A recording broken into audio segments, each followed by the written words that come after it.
Hi everyone, it's Genevieve from Kangaroo Time. Thank you so much for watching the recording of our webinar right now.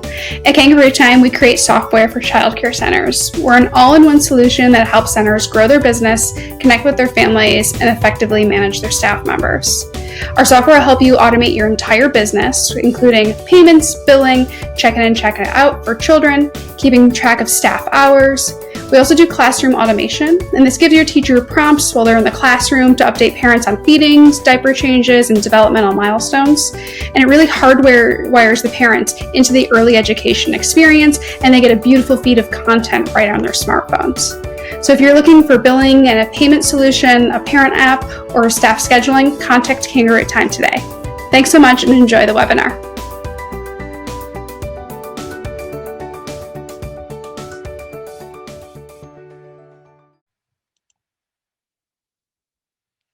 Heard that.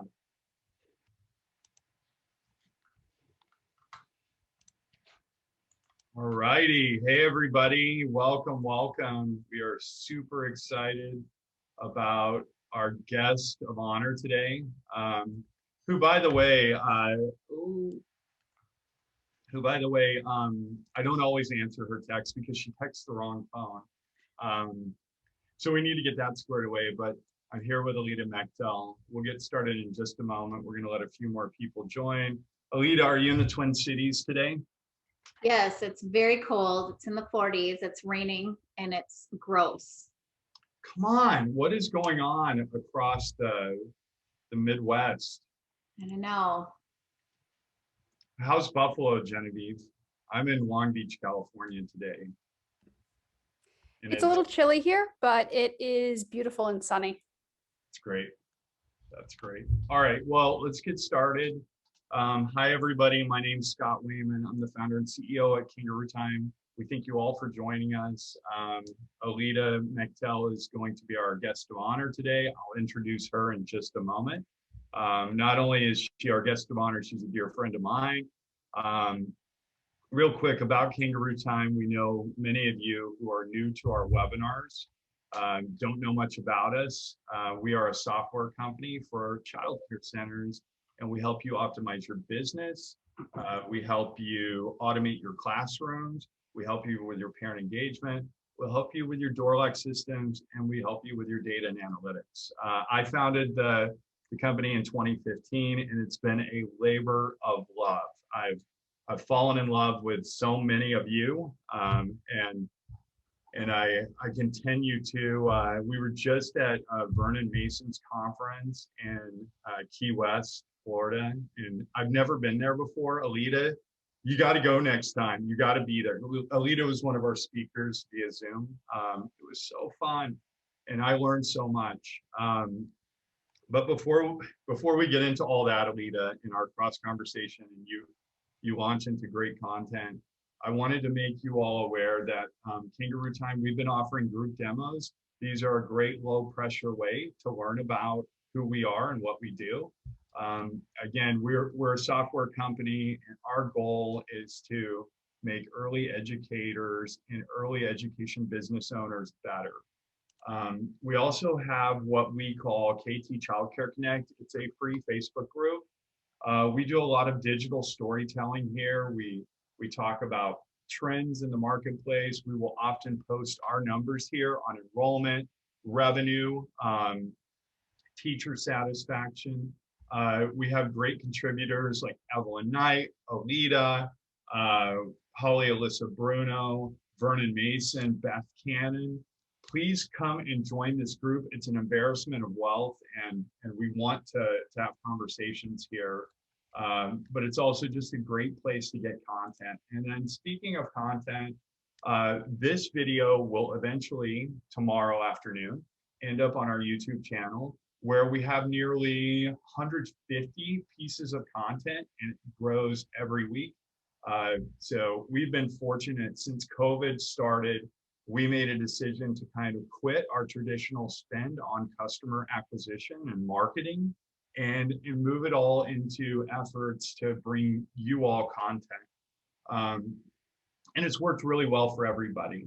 So please subscribe to our YouTube channel, and and set up the alerts. Set up the alerts so that when there's a new video, subscribe, and then set up the alert bell. You'll just get a quick push notification in Chrome. Again, sign up for group demos if you want to see anything. And then most importantly, subscribe to our blog and our YouTube channel, and you'll get this content seamlessly. Okay, so today's webinar, I did that in record time, guys. I'm really excited to bring to you Aleta. Aleta will be talking about leading your staff through a tumultuous time like COVID. Aleta is the owner and president of Children for Tomorrow and has a lifelong passion for education.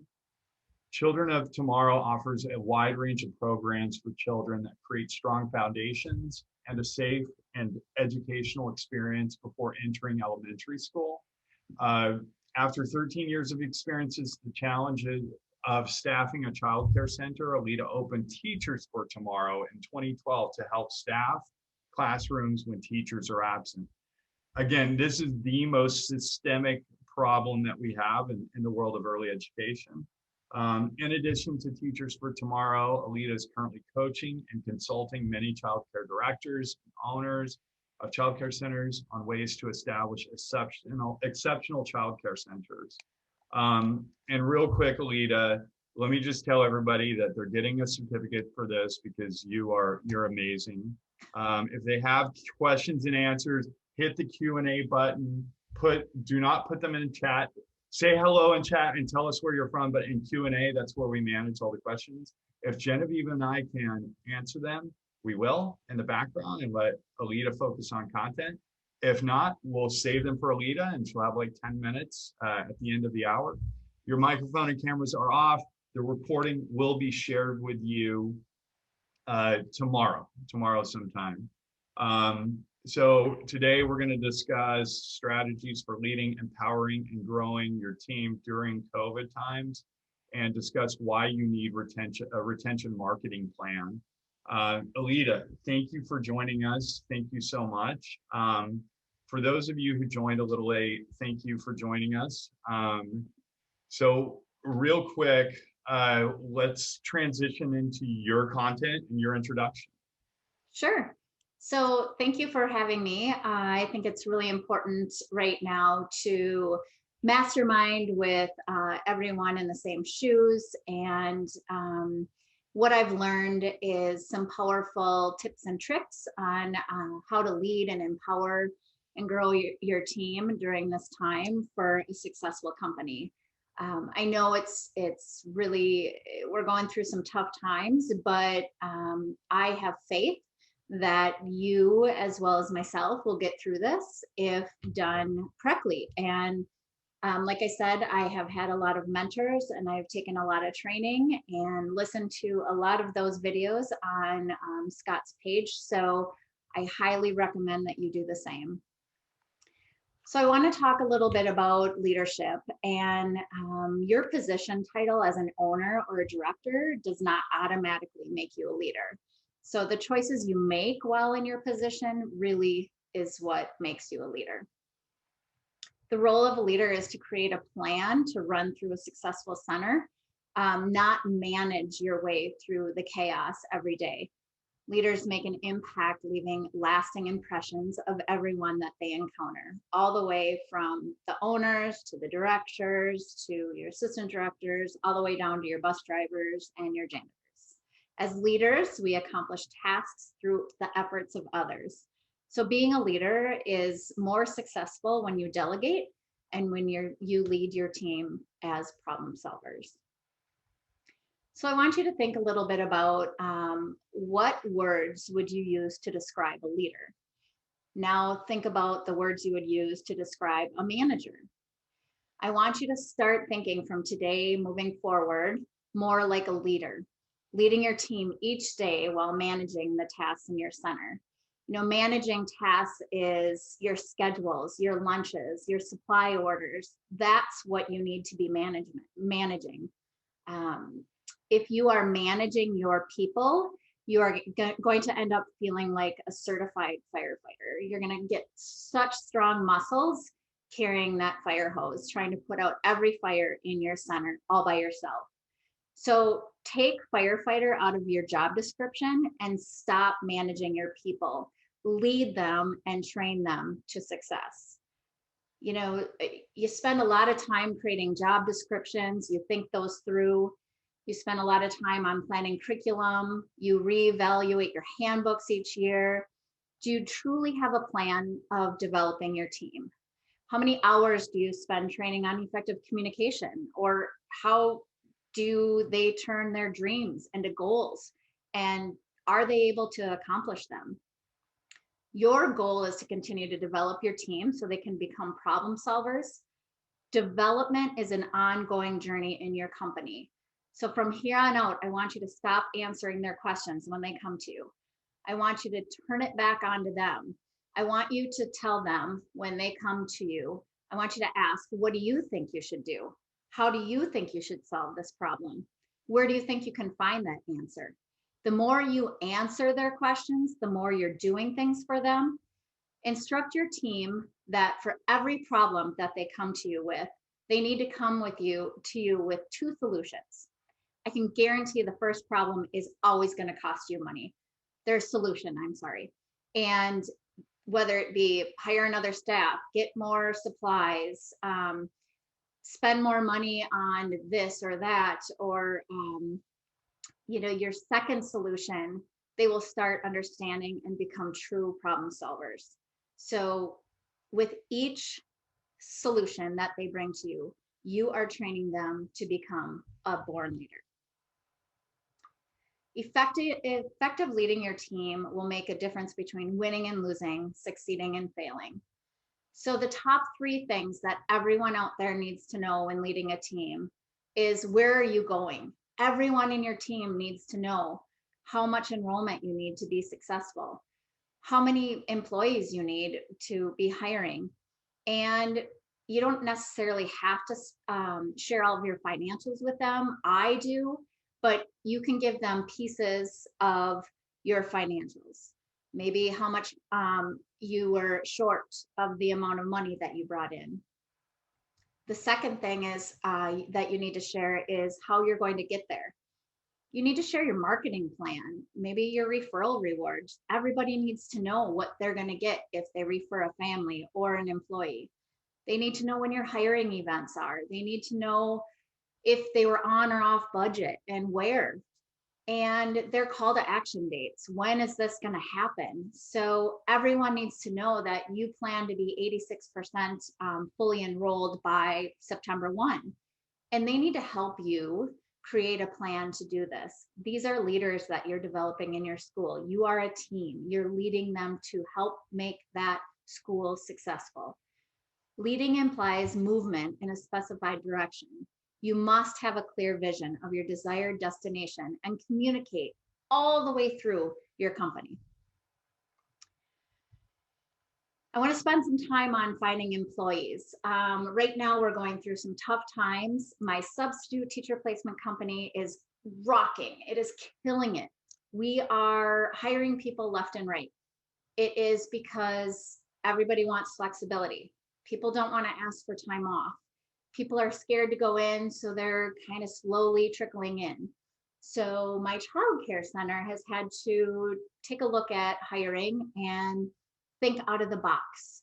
So we took some time and we were revisiting, and we are making changes to our vision, our mission, and our core values of our company.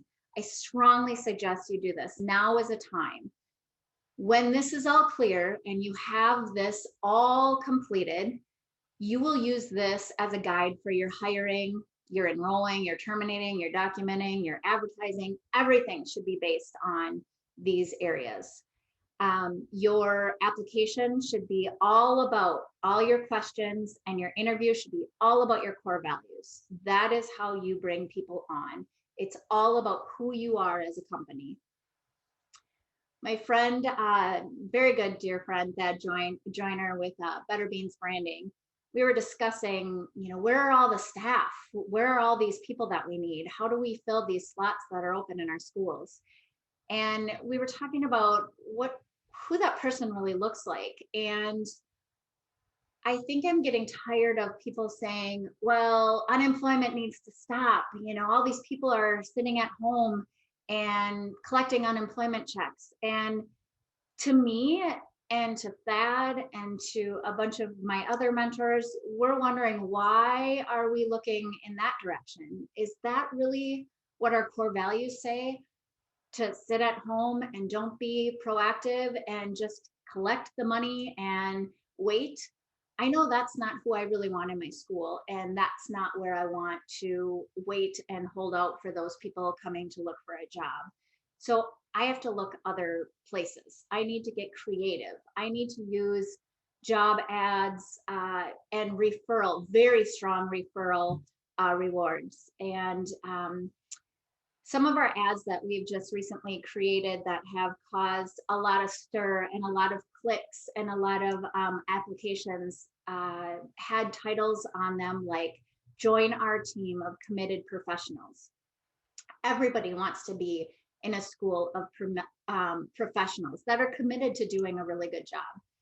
And then come grow with us, whether we're growing with more schools or we're growing with more employees or more families.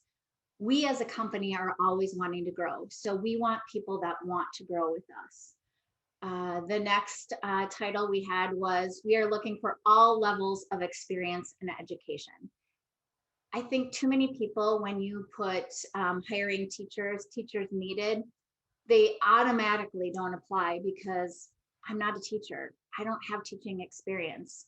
These are the people that we want to groom. These are the people that don't have experience, and we want to coach and train them and lead them to success, and maybe turn them into teachers, developing a program to help them get the education they need to grow in your facility.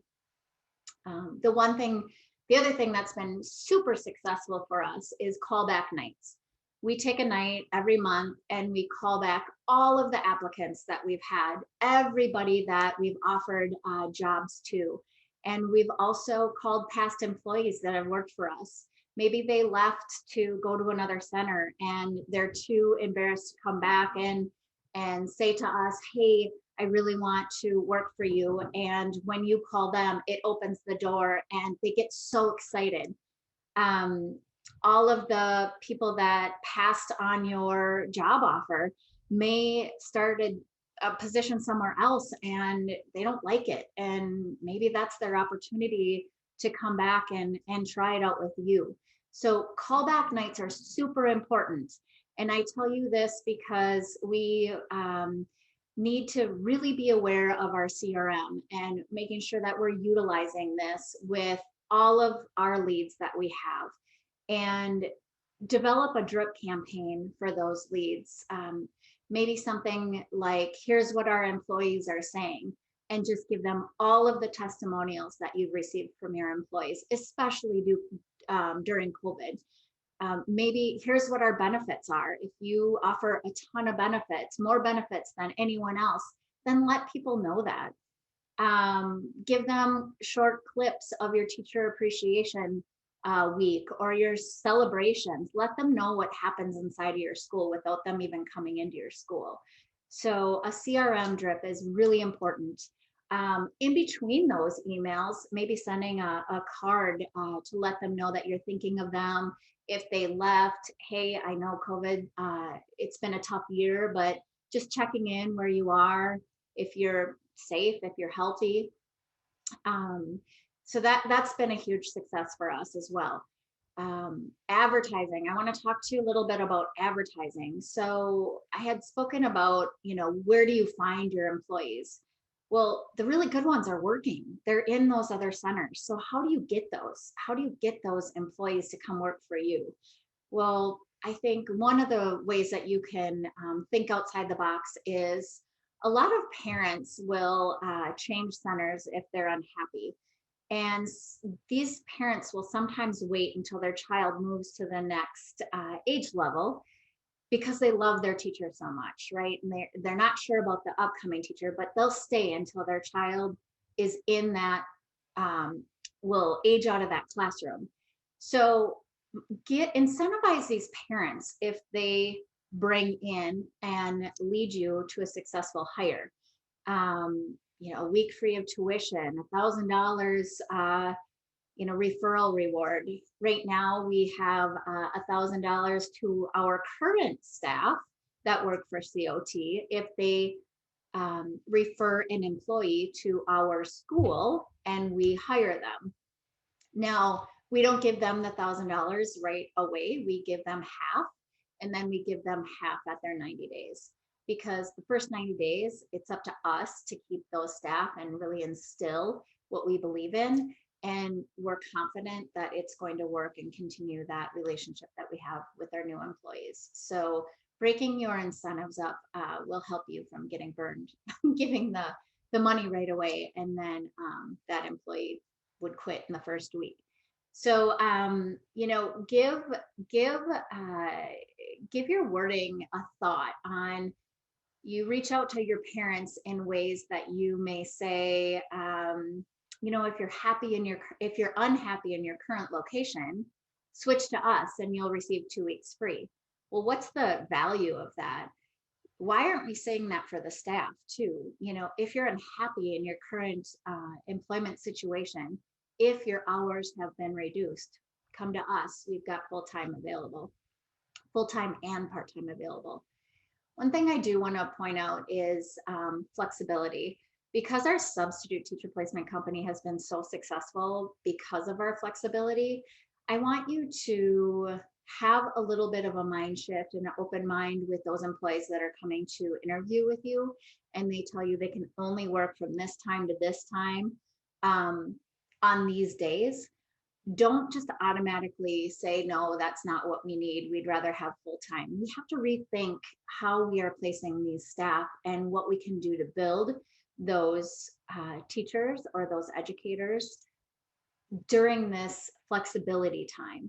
So they may tell you that they can only work 2 days a week and 20 hours a week. And when you go and you communicate, they may start really falling in love with this position and open up their schedule a little bit more and a little bit more.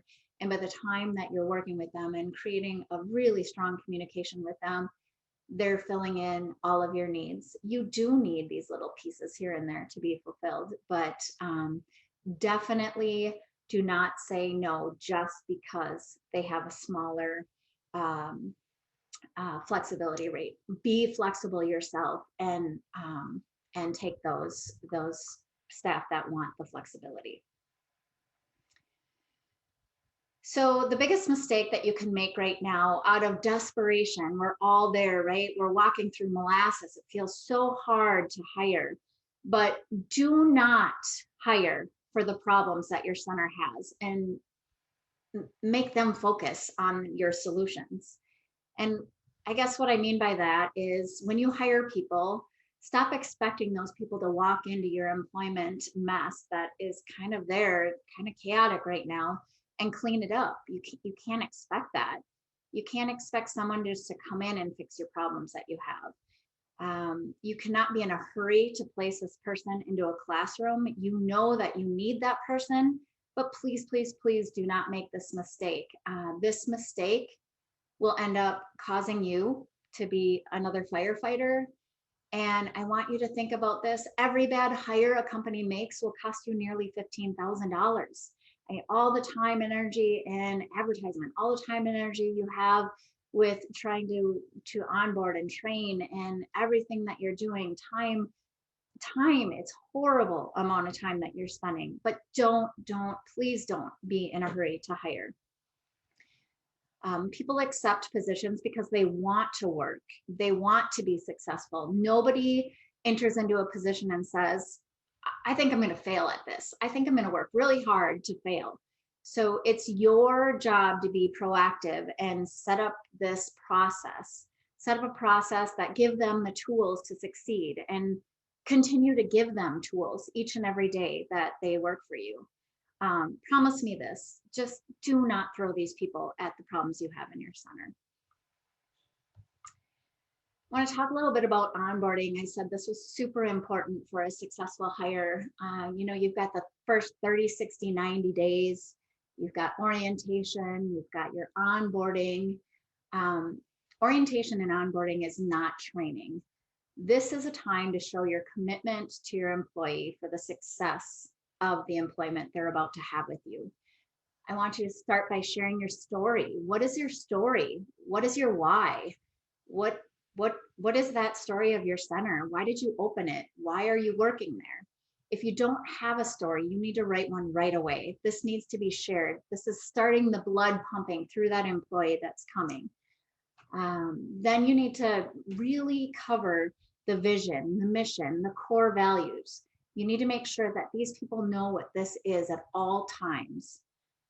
Make sure you go over the rules and regulations, the proper behavior, what you expect in your centers, the structure, the expectations of their role. Now let's talk about training. Training is actually showing your employees, not telling them what to do.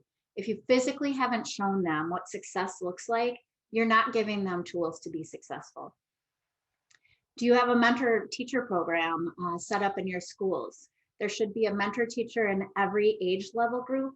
This is so important. I can't tell you how important this is. And if anybody needs any help setting this up, give me a holler, email me at Aleta, ALETA, @childrenoftomorrow.com, or call me, Facebook message me, anything you need, I can help you. This mentor teacher program that you need to set up, you will train those mentor teachers with a checklist, what clear expectation is on how to help this employee be successful. And it makes a world of difference. So I think about those first 30, 60, 90 days, and I really want you to look at and think about, what happens on day 91? Do you just throw them in and everything's good?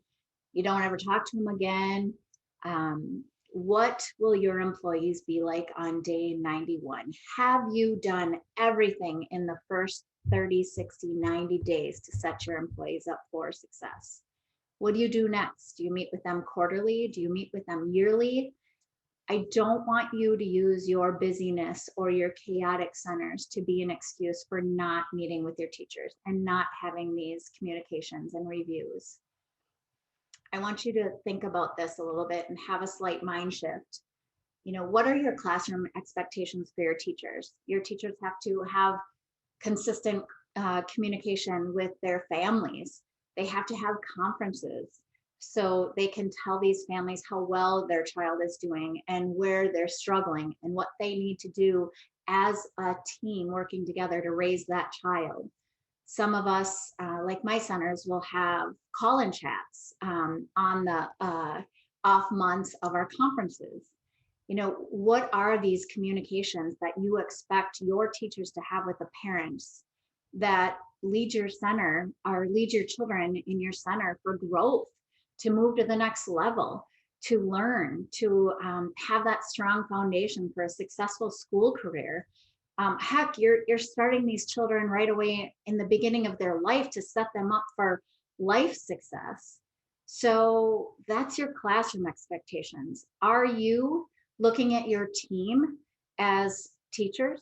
Are you creating the conferences that you expect them to have with the parents? Are you having that communication with them? Are you teaching your teachers? Are you leading them and giving them constant feedback and consistent and helping them grow just like your teachers do for their children?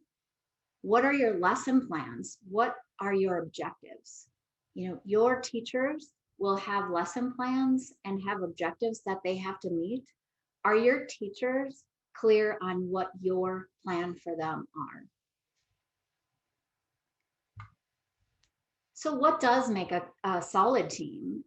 Training on policies and procedures, everyone has to have the same language. If I speak to your infant teacher, they should be telling me the same thing that your pre-K teacher says. Development, you need to have clarity on your goals that you have for your company. All the way down in the entire workspace, need to know what your goals are for a successful center. Do you think that you could build a house without blueprints? Do you think you could just start on dirt and have a shaky foundation and just start building and your house will look like what you have in your head? Your strong foundation for your company starts with the onboarding and training of your team. So think about building that. Those walls of your company, those walls are your teachers. You cannot develop your team without a plan. Make sure you've got that blueprint for success and they are fully aware of what that plan is. Build all of your people in your company. Think about this. What would happen if you took out all the walls in your home? It would collapse, right? So why do you want your company to collapse? Your teachers, your owner has the vision of the company. Your directors are who bring the teams and the families in. Your teachers are the ones that keep those families there. You need to have a plan. It takes less money and time to develop your people than to fix all the mistakes that will happen if there's not a clear plan. Communication. This is one of the few components of leadership that is always in your control. Always. Every word, every gesture, every action, they all send this powerful message. Communication is a level 10 of importance. Please, please, please do not fall short. Your people cannot read your mind. Write it down and create a system, a procedure, roll it out, use it as a resource, make it available to your entire team. They need to know what the system is. Communicate to empower your people, encourage your people, make sure that they are bringing those two solutions for every issue they bring to you. This is how you can communicate and lead your team for building problem solvers. And your why you're doing things is so far more important than what you're doing. You can tell everybody what you're doing, but if they don't know why you're doing it, it's not going to make any sense to them, and they're most likely going to get frustrated. Culture, this is a big one. Transformation of your company happens when you build your people. I've been talking about that through this whole time, and building your culture, building your people, this will have a massive impact on your bottom line. Most people want to be a part of something special, something big. Effective leaders will provide that opportunity. 10% is the average employee engagement in the workplace these days. 10%. Let's talk about that. Why do we accept that in our centers? 10%. Can you imagine air traffic controllers, maybe a pilot, maybe our military on the front line, our 911 operators coming in and being 10% engaged in what they're doing? Think about if a pilot left the cockpit and they come out and they start serving pretzels. I mean, what the heck? That's engagement. That is not going to make you feel good. Making sure that your employee engagement is a lot more than 10%. This will happen when you lock arms with your employees, build your culture, be mindful of what they're going through right now. It's been a year of craziness, and we are all in this together. And I'm asking you to be mindful. Do not be that drive-by leader or behind the desk leader where you're just walking down the hall. Hey, good morning, good morning, good morning, good morning. Or you sit behind the desk and you never get up to those classrooms. Every time you see your employees, I want you to look them in the eye. I want you to speak to them with intention. I want you to listen, truly listen to what they have to say. When you're having your one-on-ones with your employees and you bring them in and you really truly want them to understand that you're going to listen to them, they are being heard, I want you to ask them these 3 questions. How are you? Just how are you?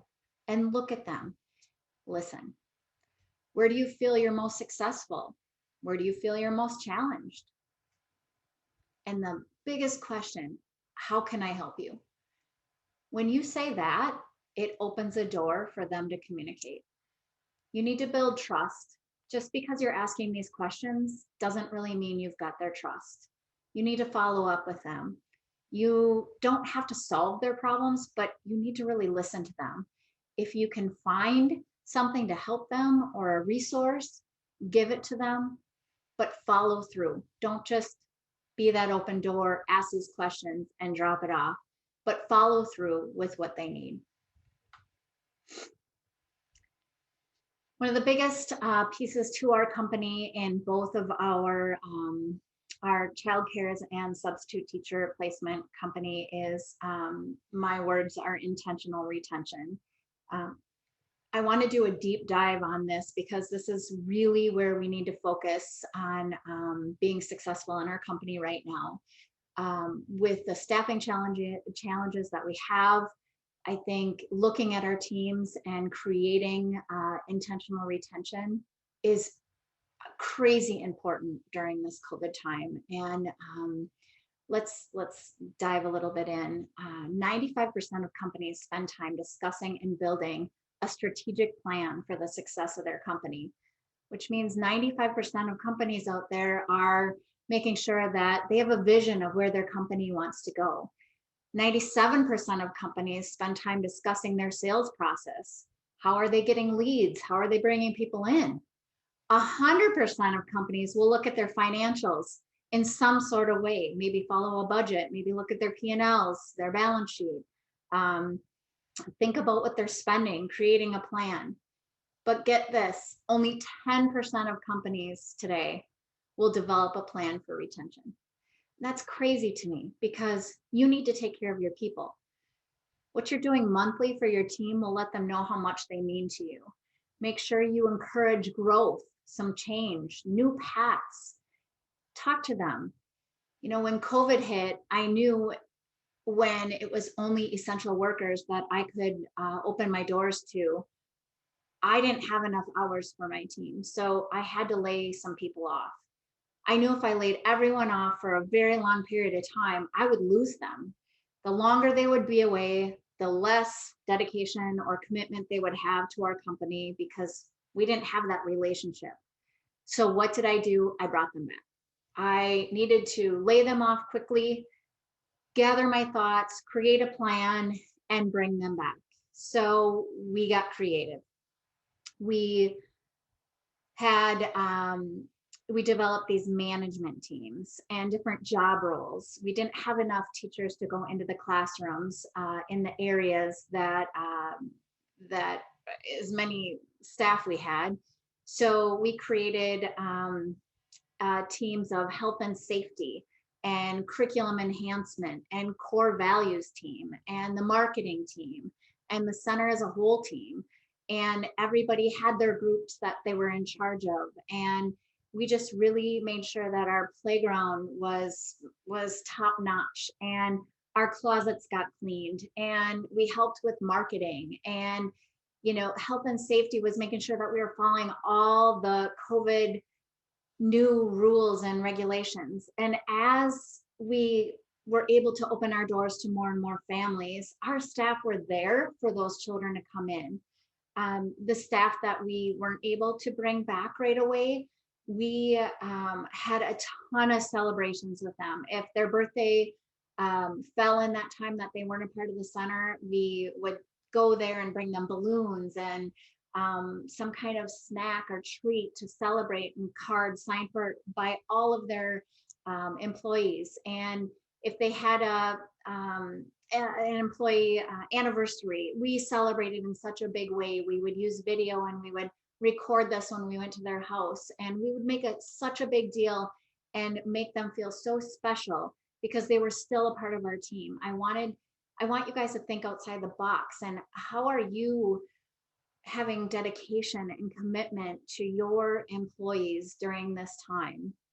You know, the one thing we also implemented was meeting with each person every month to go over their professional and personal goals. You know, do you know what your current team members have as a professional goal and a personal goal? Do you have a plan in place that help them reach these goals? Are you checking on them? Are you scoring them each week, each month? How is all that rolled out? You know, make it clear that a part of your employee retention plan involves continually reevaluating the successes and strategies of your employees. And when you do wage increases, I want you to think of this. I want you to really instill in them that you're not increasing their wages every year just because they're celebrating an anniversary. That means nothing for an increase in wages. What their wage increase really should be based on is what they have done for themselves and your company during the past year, and what they're going to do, and what kind of goals are they going to set professionally and personally for the upcoming year.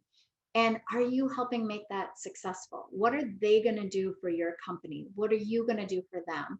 What have they done for you?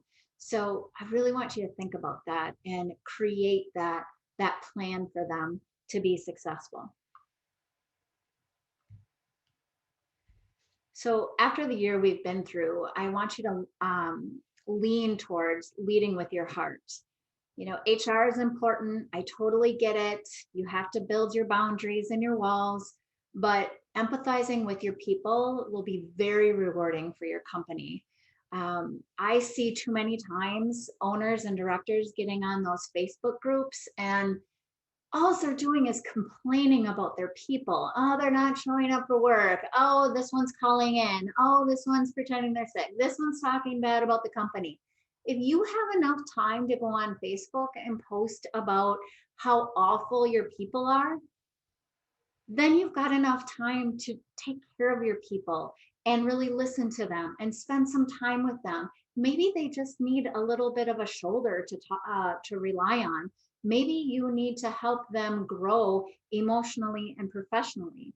I don't ever want to see somebody that wants to have a huge retention plan or commitment to making their culture big and go on Facebook and complaining about their teams. That's all on you. And that has nothing to do with your teams. You create and hire and onboard and create those expectations and train on those and lead that. So really what you're saying is you're not doing your job as a leader if your employees are acting like this. So please stop with the Facebook posts. It's really hard to read. Take a self check of how your own energy is. You know, how is it defining what decisions you're making with your people? You know, think about speed of the leader, speed of the team. If you're coming in really energized and you're super excited and you're like, hey, how's it going? That your team's going to reflect that. And if you come in, oh my God, I'm so overwhelmed, nobody's showing up for work, welcome to the shit show type kind of behavior, your whole entire team is going to feel that and they're going to react the same way. So make sure you're checking your own energy. Focus on truly authentic leadership practices. Everything I was just speaking of, you need to focus on this. Make it a priority. Check in and connect with your team and be empathetic. Empathy right now is so important, not just on a professional level, but truly on a mental health level. Right now, your teams are going through so much. They are the first people that these families are seeing right after their job. And every one of our families are spent. They're at their last rope. Their work has changed. Their home life has changed. You know, we're affected by higher costs of everything. So are those families. You know, just really think about the conversations that your team is having with the families. And if they're getting verbally vomited on, how can you check on that health level to make sure they're strong enough to take that? It's tough right now, and your team has to have a strong mental capacity to take on what's going on with these families. It may not have anything to do with you guys or your teaching or the whole environment itself, but these parents see you first, and it just ends up being a situation. So strengthen that mental health level of your team. Right now, I want you to take some time and write this down. With every one-on-one conversation you have, you know, we talked about the questions that you should be asking, but I want you to follow this system. I want you to empathize. I want you to recognize. I want you to appreciate. I want you to acknowledge. And I want you to respect. These are all the areas that should be in your retention plan, without a doubt. Your communication with your teams, how you will follow through with all of this, and make sure you start that today. COVID's created an opportunity for all of us to refocus and think differently. I know I have. I know I threw some of the things out that we were doing, and I'm definitely keeping some of the things that we've learned through this time. But now is the time for all of us to reset and restart the way that we're leading. We need to create new systems for retention and build a stronger culture. If you don't have this system, then build it. If you have a system already in place, nurture your current system. Make sure you're visiting. Whatever you do for your families, the rewards, the referrals, the offers, make sure you're doing it for your team. Do not leave your team out, and communicate that to them. What we're doing for the families, if they refer a family, they get $150. Well, why not do that for your team? Make sure you follow through with that. Here's a tip. People do not like change. Women in general do not like change. None of us do, really. But COVID has created a lot of change. Change in hours, change in policies, change in budget, change of every kind of employment that we have to do, health and wellness checks, you name it. There's been a ton of change. Whatever you do, do not tell your employees that you need to change X, Y, and Z due to COVID or budget or licensing or whatever. Replace that word change with enhance. Tell everyone you're enhancing your current systems to help create a more successful environment. Enhance will not freak your team out. I had an infant teacher that she was with me for so many years. And she hated change. Why do we need to change? We've been doing this like this for years. Why do this? Well, when I started using the word enhance, she's like, oh, I like that. Yeah, that's going to work for me. And it wasn't so scary. Change is hard. It creates sometimes a frozen inability to move forward. But if we enhance our current systems, we can create some success without creating stress in our employees. And a huge thing here, don't forget to celebrate and have fun. This is a part of your retention plan. This is a part of your culture. Celebrate everything you possibly can. There's always a reason to celebrate. Have some fun. If you're star rated, have a star party. Is it Teacher Appreciation Week? Celebrate in a big way. Have your parents be involved with that. You know, your teachers have monthly themes for your classrooms. Why don't you have monthly themes for monthly parties that you have for your teams in the break room or outside, or, you know, throw some bags on lunch break, or have office chair races down your hallway. You know, have some fun, laugh, have flip-flops and smoothie days. I don't allow my teams to ever wear flip-flops. It's not a good look. It's not a good way to run around without possibly having a work comp situation. But you can always have a special day, a dress-up day, and create smoothies for breaks. Maybe everyone showed up on time and at work every single day. Like, that's a huge celebration. Party, balloons, you know, have a party in the box for whatever it is your themes are, and just whip out that box and set up a party. Maybe order your team pizzas. You know, writing a handwritten note means the world to people. When they receive a handwritten note, it's like nobody does that anymore. So that is a big piece of a way to celebrate your team, is with a handwritten note. Your people need to feel that you care. A simple thank you will go a long way as well. Do not forget to thank you every single day when your staff walk out or you walk out. If you need any help with this as well, we have a full marketing plan every single month. We focus on retaining our families, retaining our staff, referral rewards for both staff and families, and enrollment and hiring bonuses. So let me know. The last thing I want to talk about is turnover. Turnover is super important to track, and I think too many people don't take a look at this. And for us, we report our turnover rate every week when we meet.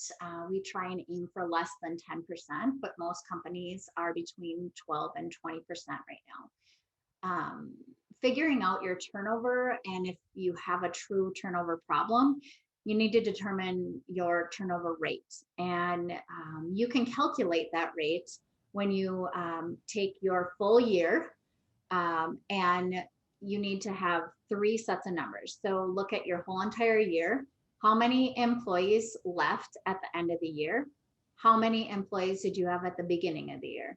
So the number of employees during that period, you add those up.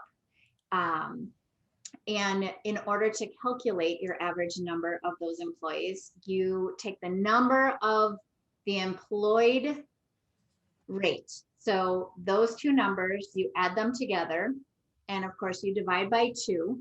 That's going to give you your average employee count. So that's your how many employees you have.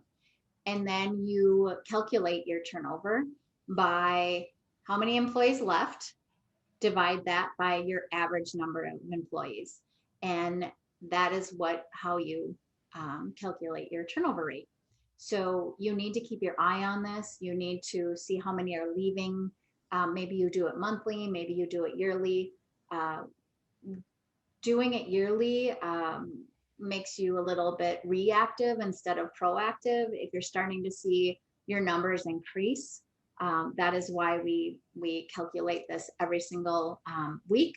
But if you start seeing your numbers increase, you can get a better handle on it more quickly. So that's what I have for you. Make sure that you are taking care of your turnover. Hey, excellent job, Aleta. So we'll go right into Q&A. By the way, fantastic job. I think you and I once sat on the floor at NACI, and we had this chat about how turnover does need to be measured, right? Yes. But not all turnover is like a tragedy. Right? No. Turnover is, we always say, our bottom 5. We are always hiring. Even like right now, we just had a big job fair on Tuesday. We're fully hired, we're good, but we have our bottom 5 that by fall we want to transition out and transition in. And that's good turnover. It doesn't, I want to have turnover. If you have less than 10% turnover rate, I think that you got to relook at where your company is and if you have the right people in the right seats. Aleta, another thing we talked about over the weekend at Vernon Mason's conference was incentives. So I like your tuition incentive for teachers. I think that is a great tip. There was also talk about another type of incentive. So really aggressive incentives for other employees that refer other employees. And let me tell you the lightning rod incentive that people were kind of like thinking through. Before we get to that, what's your opinion on the cost of turnover? I think I have my opinion. I think turnover costs you the salary plus 100%, because for us in our world, we lose productivity. So if I'm paying somebody, let's say $75,000 a year, we lose them. You automatically lose $150,000, in my opinion. Yep. So what's your opinion there first, and then I'll introduce and we can talk about this incentive because I think it's a little interesting. So for us, my thoughts are turnover costs you about a half of a salary. I think it's easier for me to have turnover because I have a substitute teacher placement company and I can use my subs to go into my schools until we hire. So yeah, that piece is critical for our company to be successful. However, I feel that the automatic hit is about half of the salary of a employee. Okay.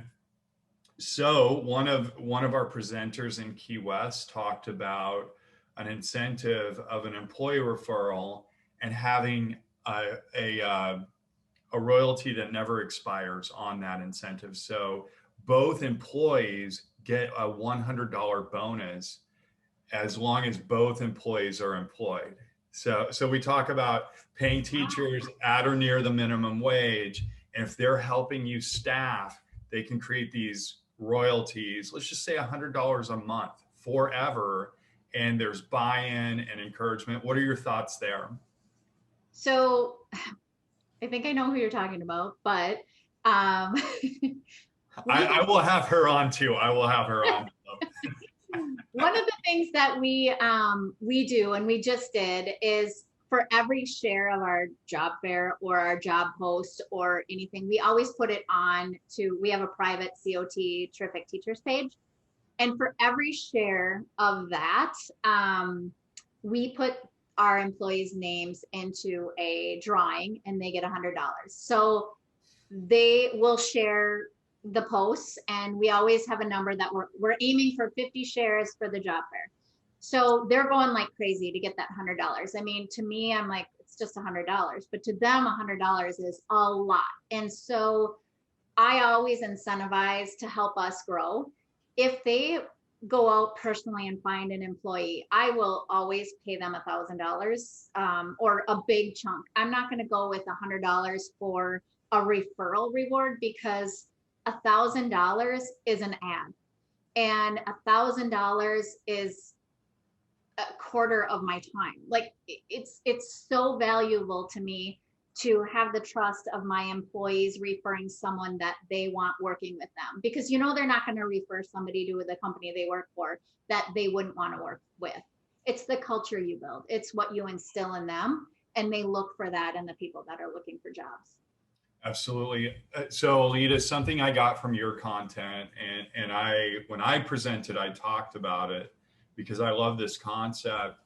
You were saying that with TOT, with Teachers of Tomorrow, TFT, yep. TFT, Teachers for Tomorrow, your recruiting paradigm is not as intense or as difficult for what you've seen inside the center. And here were my thoughts.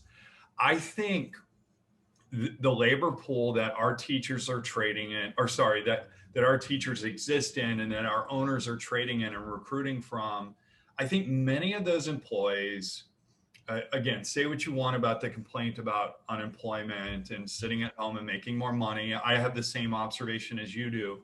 But many of those employees in today's economy can enter into the gig economy and go drive Uber Eats, DoorDash, do those things and make the same, if not more money with less constraints in their schedule. And I think what you presented with TFT and that whole business model is an educator that participates into the workforce like a gig economy worker. And I think there's something there. I think, as we look at millennials' work life, the future of work, what we see, I've talked to so many of our owners that have the ability to do 4-day work weeks. The optionality might be one of the big answers. Can you talk a little bit more about TFT's recruiting and Sure. and yeah, I'd love to hear the comparison on friction with onboarding staff there versus staffing a center. So it's basically a lot easier. We're hiring 5 and 6 people at a time for Teachers for Tomorrow. We are training them like crazy. People want the flexibility. They want to work 1 day a week, 2 days a week, 3 days a week, 4 hours a day, 5 hours a day. They don't want to have to call in if they don't want to work. They don't have to work. They don't want to request time off. They want when they want off, how they want off. We have people that are military moms that travel all the time because of, or dads for that matter. They travel all the time and they're never in the same location. So the flexibility there helps them be a part of a team. And we had one wife that the husband worked on the oil wells and came home every other week and would go to a different state. So she would work 1 week on, 1 week off, 1 week on, 1 week off. And what I was speaking to Andy Sherrard yesterday, and we were talking about, I look at that flexibility of hiring for TFT, and why are we not more open with? I have a business card. I'll cover his name up, but that's his childhood picture. Yes, my best buddy. We're talking about how we're not flexible and have more of an open mind when we're hiring for our centers. Like I said, they may not be able to work a full day, but a few hours here and there. Why aren't we filling the gaps that we have with amazing people and build them? And if we can use them in the future more and cater to our company, you've got a really great person. And to stop saying no to all these people that want a little bit more flexibility, because when you give to them, they will give back to you. 100%. I love it. So we're running out of time, but we had a question in chat. It says our company has wonderful empathy towards our team. How do we respond when we've exhausted all of our support systems and it backfires negatively from an employee? I would say if it was one employee, that employee shouldn't be hired at your. If you're exhausting your support, and something's backfiring, I would really ask yourself if this employee is a part of your core values or has the same vision or mission that you do for a successful company. Because that one employee that it's backfiring negatively, I think you said, it's probably creating negativity throughout your whole work environment, and you won't only lose one person, you're going to lose quite a few more. And in today's world, you cannot afford to lose good people. That's right. Yeah. I see a great culture like a flywheel, right? Like, and all it does is it continues to create success and attract wonderful people into your culture. And those that don't fit, they work their way out. And as a CEO or as a founder or as a director, your number one job is to find great people and then protect them and create safety. So get that negativity out, get it out of there. And don't be afraid to let a person go. I know it's scary for everyone. And, I really, I don't want to say I enjoy getting rid of those people, but I always come in with intention. And the first question I always ask is, do you want to work here? And if they take more than 2 seconds to answer me, then okay, get your things, you're done. And Aleta, let me have empathy for the person that asked that question, because again, I think it's a game of experience and understanding how important your culture is. There have been so many employees where I've had, they're highly productive, but they're terrible on the culture. And for the first 5-10 years of being a leader in a business, I would wring my hands. Now I don't even blink. You chop that right out of the organization. And even if they are highly productive and they hold all the keys to all your or the family loves them so much. Yeah, it will work. And you'll always kick your feet up on the desk, with all the cortisol coursing through you at the moment and with all the stress, and say, oh, we're going to be okay. And we're actually in a better place because that person was toxic inside here. And, we're better off. I can't tell you how many times, I can guarantee every time you make a termination, you're going to look back a couple of weeks later and go, oh my gosh, I wish I would have done that so long ago. I mean, every single time. Why do we wait so long? I totally get it. It's so hard and stressful, but it's less stressful. Just do it. Just do it. Well, Aleta, as always, your content punches so high above its weight. We bring you on with kind of like just a generic topic, and you make it so fun and awesome and engaging, and we really appreciate you. So I've been the beneficiary of having you to interact with you twice in like 5 days. I'm really lucky. But we love you and we thank you so much for jumping on. And for those of you that joined us, we thank you for all your support. We love you. We support you. And if there's anything we can do for you as far as new content, let us know. Genevieve and Marissa and team are always working in the background to bring you quality content. But with that said, let's go back. Let's hire the best people on the planet and let's make an impact. So thank you, everybody. Love you, appreciate you, and reach out if you need anything. Thank you for having me. Thanks, Aleta. Bye.